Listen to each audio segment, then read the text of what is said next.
Hello everybody and welcome. In this video I'm going to show you top tricks for your headphones JLab JBuddies Studio 2.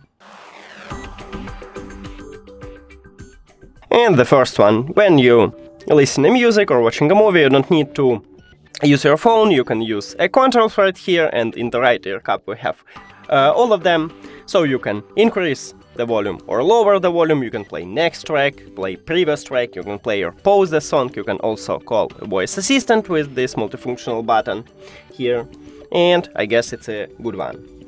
Next one, if you have some trouble with your headphones, you can easily fix it by perform a factory reset. To perform a factory reset, you need to press and hold at the same time multifunctional button and volume up button until this LED light turns into a purple. And then you just remove it from your phone and add it again, and you can fix with it a lot of problems. And the last one. I test a microphone on these headphones, and these headphones have actually a good microphone.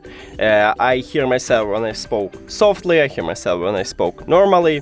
Also, these headphones mute street sounds, so I guess it's a good one too. And that's it. Thank you for watching this video. If you found it helpful, please consider subscribing to the channel and leave the like on the video. See you later!